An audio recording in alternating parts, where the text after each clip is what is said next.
Sa lalawigan ng Rizal, kung saan ang mga kalsada ay paikot-ikot sa pagitan ng matatayog na bundok at malalim na bangin, may isang daan na kilala ng lahat ng matatanda at mga mananakbo. Ito ay isang tuwid na kalsada, mahaba at madilim. Sa kanan ay may matarik na pader na bato at lupa. Sa kaliwa naman ay isang malalim na bangin na puno ng matatandang puno at matataas na damo. Ngunit ang isang pinakatanyag at pinakatinatatakutang bahagi ng daanang ito ay ang isang malaki at matandang puno ng balete na nakatayo mismo sa gilid ng kalsada, na tila nagbabantay at nagmamasid sa sino mang dumadaan. Ang punong ito ay napakaluma na. Ang katawan nito ay makapal at kulay itim, puno ng mga ungkit at siwang na tila mga muka na mga nagdusa. Ang mga ugat nito ay gumagapang palabas sa lupa, parang mga higanteng ahas na handang sumunggab sa sino mang lumapit. Ang mga sanga at dahon nito ay siksik na siksik, kaya't kahit maliwanag ang buwan, sa ilalim ng punong ito ay laging madilim, laging malamig at laging tila walang hanggang gabi. Sinasabing sa punong ito nakatira ang isang nilalang, ang White Lady. Ayon sa mga kwentong bayan at mga babala ng mga matatanda, ang White Lady ay hindi lamang basta multo o anino lamang. Siya ay isang nilalang na puno ng galit, puot at matinding kasamaan. Nakasuot siya ng mahaba at puting damit na hanggang sa lupa. Ang kanyang buhok ay itim na itim, mahaba at magulo na tumatakip na halos sa buong katawan nito. Sinasabing kapag nagpakita siya, katapusan na ng iyong buhay. Walang nakakaligtas sa kanya. Ngunit kung sakaling makaligtas ka man sa daan, susundan ka pa din ito kahit saan na magdudulot ng mas malaking bangungot sa iyong buhay. Ibig sabihin nun, nasa iyo na ang sumpa at hanggat hindi kanya nakukuha, mananatili siya sa iyong paligid. Magpapakita, mananakot, at dahan-dahang sisirain ang iyong isip at buhay hanggang sa sumuko ka na lamang at hayaan siyang kunin ka. Isang gabi, hating gabi na. Galing sa isang kasiyahan at gimikan sa isang bayan ng apat na magkakaibigan. Habang bumabiyahe pa uwi, sakay ng isang lumang sasakyan, sila ay sina Jomar, ang nagmamaneho at pinakamatapang sa grupo. Sina Kevin at Reden, na laging nagtatawanan at walang kinatatakutan. At si Marian, ang tanging babae sa kanila na bagamang masayahin, ay may likas na mapagmasid sa mga bagay-bagay. Masaya pa sila habang nagmamaneho, puno ng tawanan at usapan tungkol sa kanilang pinuntahan. Ang radyo ay nakabukas at tumutugtog ng masiglang musika at tila malayo sa kanilang isipan ang anumang panganib. Si Jomar ay mabilis magpatakbo. Sanay na siya sa kalsadang iyon at tiwala siyang walang makakapigil sa kanya. Grabe, ang sarap talaga ng gabing to, no? Sigaw ni Kevin habang nakadungaw sa bintana, hinahangin ang kanyang muka. Sana palaging ganito kasaya. Oo nga, mabuti na lang nakapunta tayo. Sagot naman ni Reden. Sayang naman kung umuwi agad kami. Ngunit si Marian ay tahimik lamang, nakatingin sa labas ng bintana habang lumalalim ang gabi at lumalayo sila sa kabayanan. Napapansin niyang unti-unting nagbabago ang paligid. Ang hangin na dumadaan sa bintana ay naging mas malamig, mas manhid at tila may dalang kakaibang amoy. Amoy ng lupa na nabasa, amoy na nabubulok na dahon, at amoy ng matandang kahoy. Uy mga tol! Biglang sabi ni Marian. Ang kanyang boses ay mahina at seryoso. Pakibagala naman ng konti. Pakiramdam ko parang may mali sa paligid eh. Natawa lamang si Jomar at tinapik ang manibela. Huwag kang magkisip ng kung ano dyan, Marian. Gabi lang kasi at madilim. Wala namang ibang tao o sasakyan sa daan kaya ganyan ang pakiramdam mo. Malayo na tayo sa bayan eh. Alam ko naman yun. Pero iba eh. Parang tinitignan tayo ng maraming mata mula sa mga puno. Sagot ni Marian. Ang boses niya ay may halong kaba. Gawa lang yan ng madilim na daan kahit parang may mga anino. Matagal na tayong dumadaan dito, 'di ba? Ilang beses na ba tayong umuwi ng ganitong oras? Wala namang nangyayari noon pa eh. Sabat naman ni Reden habang umingisi. Pero iba ngayon. Bulong ni Marian sa sarili habang niyayakap ang kanyang sarili dahil sa bigat ng lamig na tumatagos hanggang sa kanyang buto. Hindi nila namalayan, nakarating na sila sa isang bahaging iyon ng kalsada, ang bahaging tuwid. mahaba at sa gilid nito ay nakatayo ang matandang puno ng balete. Sa sandaling pumasok sila sa bahaging iyon ng daan, biglang namatay ang radyo. Ang musikang masigla ay biglang naputol at napalitan ng malakas at nakakabinging ugong at kaluskos. Ano yan? Gulat na tanong ni Kevin. Gago, sira na naman to. Galit na sabi ni Jomar habang pilit inaayos ang radyo, ngunit kahit anong gawin niya, wala na itong ibinibigay kundi nakakairitang ingay. Kasabay nito, biglang namatay rin ang mga ilaw sa loob ng sasakyan at ang mga ilaw sa dashboard. Ang natitira na lamang na liwanag ay ang dalawang ilaw sa harap ng sasakyan na tumatago sa kadiliman ng daan. At doon sa dulo ng liwanag na iyon, sa gitna mismo ng kalsada, ilang metro lamang ang layo mula sa kanila ay may nakatayong isang figura. Isang babaeng nakasuot ng mahaba at puting damit. Nanlaki ang mga mata ni Jomar at napahinto siya sa pagmamaneho. Halos humarang ang sasakyan sa gitna ng daan dahil sa gulat. Ang apat na magkakaibigan ay napatigil, walang nakapagsalita, walang nakagalaw. Ang kanilang mga puso ay kumakabog ng napakalakas, tila sasabog na sa kanilang mga dibdib. Nakatayo ang babae ng tuwid at hindi gumagalaw. Ang kanyang damit ay malinis at puti. Kumakampay sa hangin kahit na walang hangin na umiihip. Ang kanyang buhok ay mahaba at maitim, tumatakip sa kanyang muka at bumababa hanggang sa kanyang bewang. Nakatayo siya ng tahimik, tila estatwa lamang. Ngunit ang bigat ng kanyang presensya ay damang-dama nila hanggang sa kailaliman ng kanilang mga kaluluwa. Sino yan? Nanginginig na tanong ni Kevin. Ang kanyang tinig ay halos hindi marinig dahil sa takot. Walang tao dito sa ganitong oras. Bulong ni Reden na ngayon ay nawala na ang kanyang pagiging masayahin at puno na ng takot. Si Marian ay nanginginig na ang buong katawan, nakakapit ng mahigpit sa braso ni Jomar. Siya yan. Siya ang sinasabi nila, ang white lady ng balete. Diyos ko, nandito siya. Dahan-dahang gumalaw ang babae. Hindi siya lumakad ng parang sa tao. Ang kanyang paggalaw ay parang inaanod, parang tinatangay ng hangin na parang lumulutang sa ibabaw ng semento ng kalsada. Lumapit siya ng dahan-dahan papunta sa sasakyan. Sa bawat hakbang o paglutang niya, lalong tumitindi ang lamig ng loob ng kotse. Ang mga bintana ay unti-unting namamawisan mula sa labas, na parang nagyiyelo ang hangin sa paligid nila. Lumapit siya sa bintana kung saan nakaupo si Kevin. Tumigil siya sa tapat nito. Napakalapit na niya. Kitang-kita nila ang bawat detalye ng kanyang suot, ang mga bahagi ng damit na tila luma na at puno ng mantsa, ang mga hibla ng buhok na tila buhay na buhay at gumagalaw mag-isa. At pagkatapos, dahan-dahan, napakabagal na hinawi niya ang kanyang buhok mula sa kanyang muka. Isang malakas na sigaw ang kumawala kay Marian at napasigaw na rin sina Kevin at Reden sa sobrang takot. Ang muka ng babae ay hindi muka ng tao.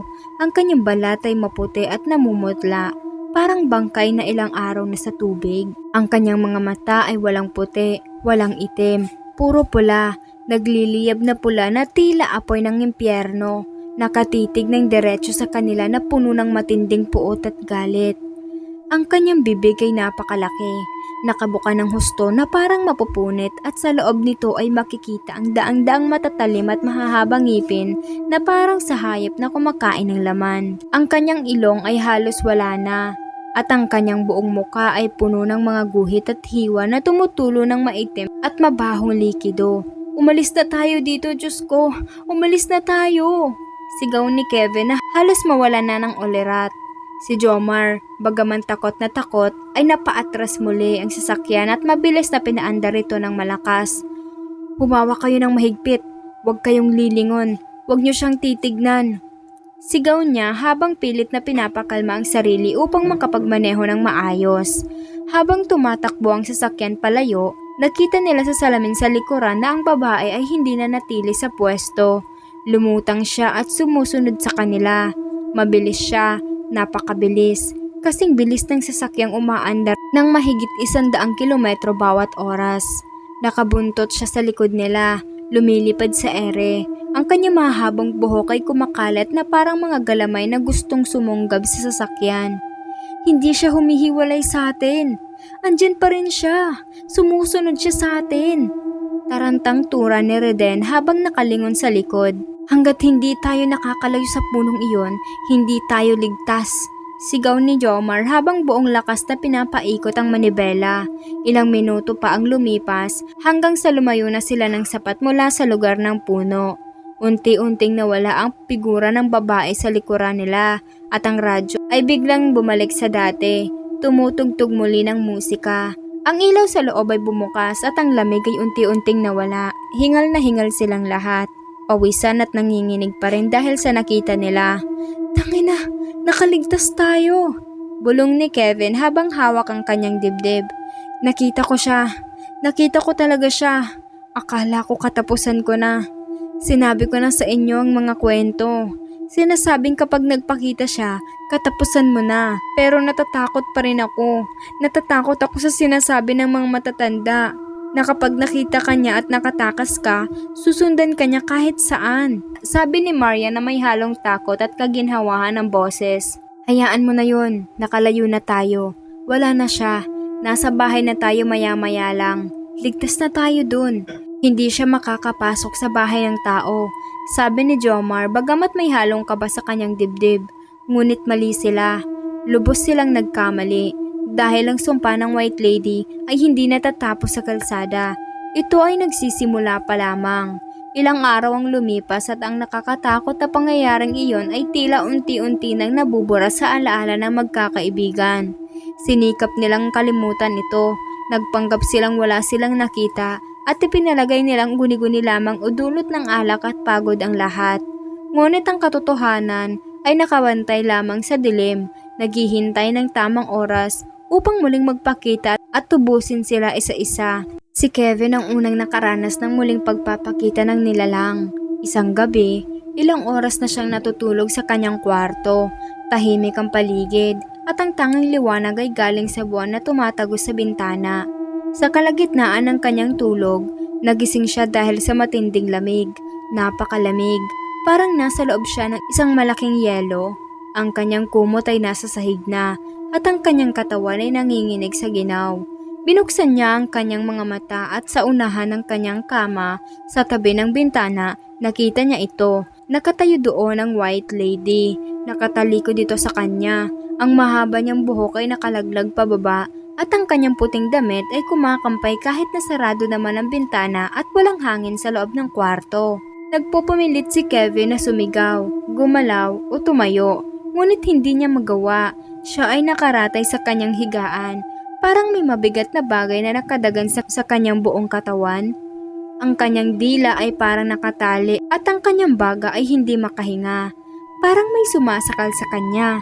Dahan-dahang humarap ang White Lady. Ang kanyang muka, ang nakakatakot at pangit na mukhang nakita nila sa kalsada, ay muling humarap sa kanya. Ang kanyang mga matang nagliliyab na pula ay nakatitig ng diretso sa kanyang kaluluwa. Kasama ka, bulong ng nilalang. Ang kanyang boses ay parang daan-daang tinig na sabay-sabay na nagsasalita, garalgal at parang galing sa ilalim ng lupa. Nakita mo ko at tumakas ka, ngunit hindi ka maaaring lumayo. Akin ka, dapat akin ka. Lumapit siya ng dahan-dahan sa kama. Sa bawat hakbang niya, lalong tumitindi ang bigat at sakit na nararamdaman ni Kevin. Ang kanyang buhok ay humahaba at gumagapang palabas. Parang mga ahas na lumalapit sa mukha ni Kevin. Tinatakpan ang kanyang ilong at bibig. Sinatsakal siya ng dahan-dahan. Sinubukan ni Kevin lumaban. Pilit niyang inilalaban ang kanyang sarili ngunit napakahina niya kumpara sa lakas ng nilalang. Naaamoy niya ang amoy nito. Amoy na nabubulok na karne at lason. Nakikita niya ang matatalim na ngipin na dahan-dahang lumalapit sa kanyang leeg. Patawad! Patawad! Ang tanging naibulong ni Kevin bago tuluyang lumapit ang bibig sa kanyang leeg. Kinabukasan, natagpuan si Kevin na wala ng buhay sa kanyang kama. Ang kanyang mukha ay nakakapangilabot dahil sa takot. Nakabuka ang kanyang mga mata at bibig na parang sumisigaw. Ang kanyang balat ay maputla at malamig na parang yelo. Ang kanyang leeg ay may dalawang malalim na butas, parang kagat ng napakalaking hayop. At ang kanyang katawan ay walang laman at dugo. Tuyot na tuyot. Parang dahong nalanta. Nabalitaan ito ni na Jomar, Reden at Marian. Labis silang natatakot at nalungkot. Alam nilang hindi ito karaniwang pagkamatay. Ito ay dahilan ng kanilang nakita. Ito ay dahil sa White Lady. Sumunod naman si Reden. Dahil sa takot at pangamba, hindi siya tumigil sa pag-iisip. Sa bawat sulok ng kanilang opisina, sa bawat anino sa kanilang bahay, pakiramdam niya ay nakikita niya ang puting damit at mahabang buhok. Sinubukan niyang lumayo, sinubukan niyang humingi ng tulong sa mga pare at albularyo, ngunit walang nagawa. Ang sumpa ay nasa kanya na at hindi ito matatanggal sa dasal lamang. Isang gabi, habang nagtatrabaho siya ng mag-isa sa kanilang opisina sa mataas na gusali, naramdaman niyang naging malamig muli ang paligid. Namatay ang ilaw at ang tanging liwanag na lang ay ang galing sa buwan at sa kanyang computer. Alam niya kung sino ito. "Nariyan ka ba?" tanong ni Reden habang nanginginig, nakatayo at nakataligod sa pinto. "Alam kong nandyan ka. Huwag mo akong saktan. Umalis ka na. Hindi ko naman ginusto na makita ka eh."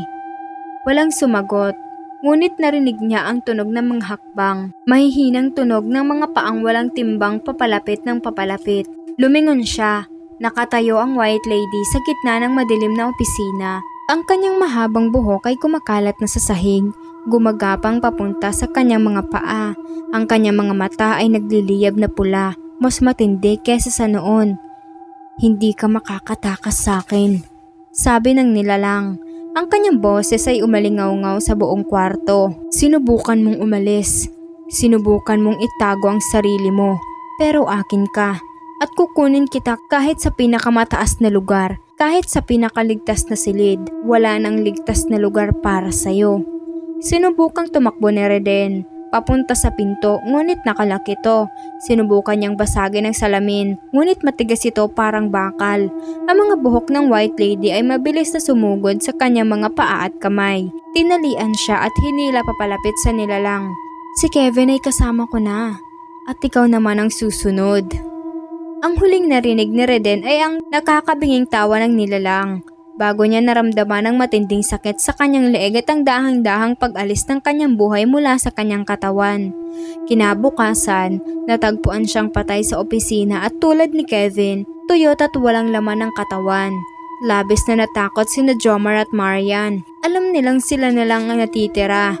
Alam nilang sila naman ang susunod na kukunin ng nilalang. Nagpasya silang magkita at mag-usap upang pag-usapan ang gagawin.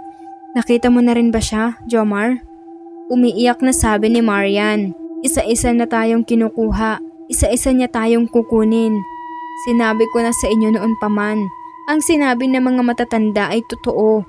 Kapag nakita mo siya at nakatakas ka, susundan ka niya hanggang sa dulo ng mundo. Hindi ka niya titigilan hanggat hindi ka niya nadadala sa puno ng balete." "Alam ko, Marian. Alam ko," sagot ni Jomar. Ang kanyang muka ay puno ng pag-aalala at pagtitiis. "Kasalanan ko rin naman eh.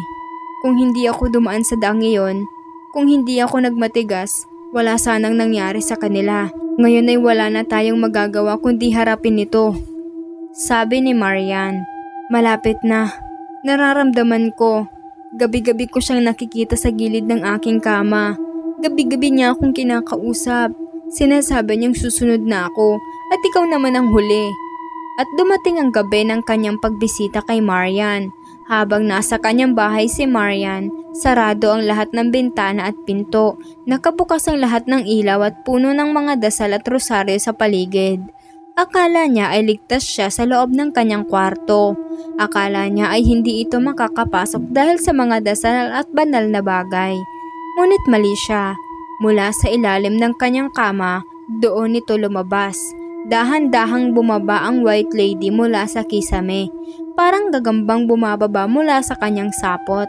Ang kanyang mahabang buhok ay nakabitin pababa at ang kanyang katawan ay lumulutang papunta kay Marian. Ang mga ilaw ay nagkukurap-kurap at kalaunan ay namatay. Ang mga rosaryo at banal na tubig ay walang epekto. Tila hindi ito ang mga bagay na kinatatakutan ng nilalang. "Akala mo ba maililigtas ka niyan?" bulong ng White Lady habang lumalapit.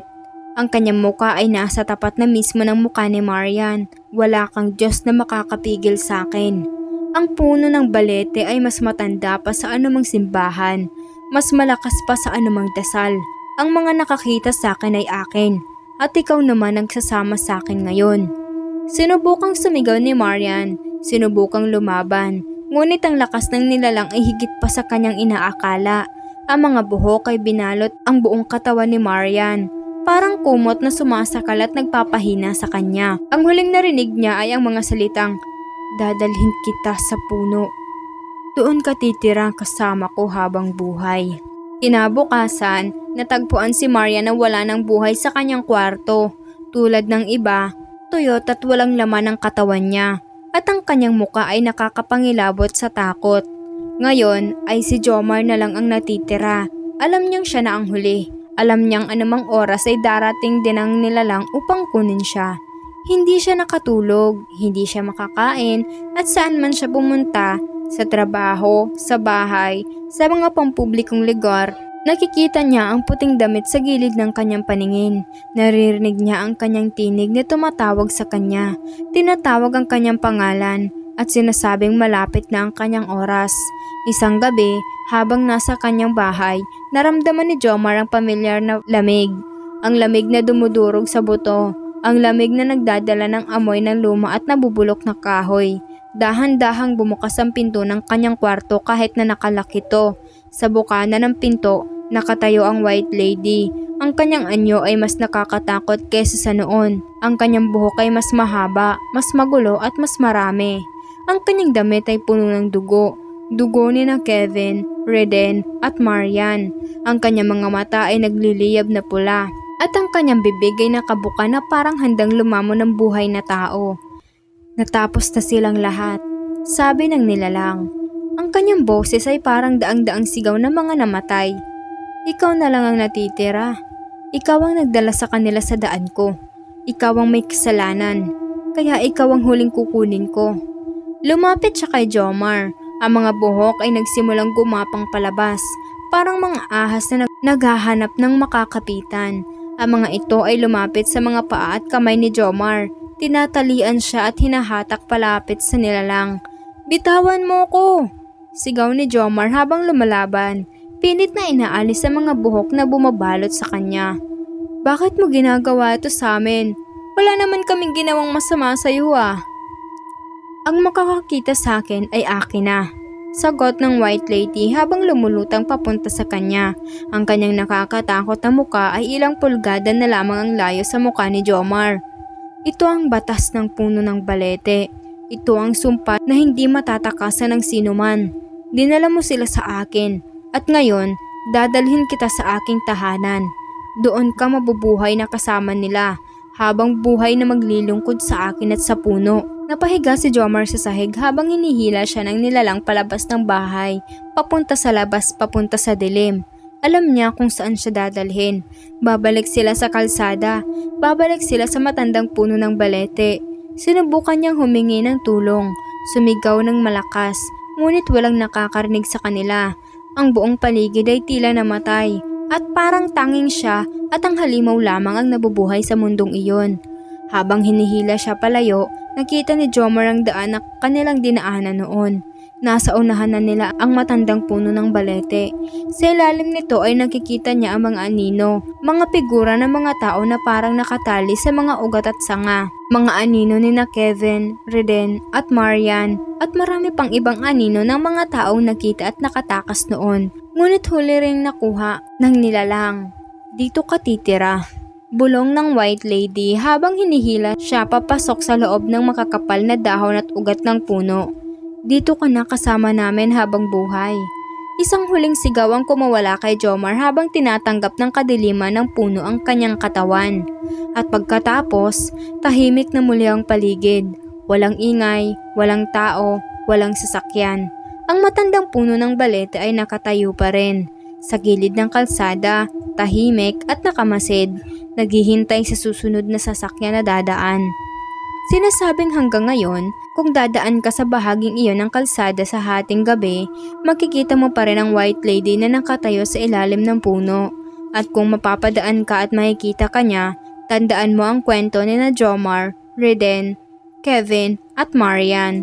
Dahil kapag nakita ka niya, kahit makatakas ka, susundan ka niya. Susundan ka niya sa bahay mo, sa trabaho mo, sa paaralan mo.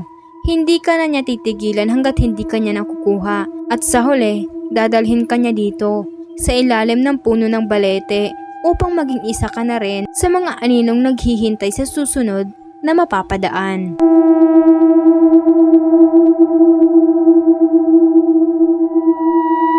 Hello mga mahal! Ang istoryang inyong napakinggan ay pawangkathang isip lamang. Ganun pa man, huwag kakalimutang magdasal at laging mag-ingat.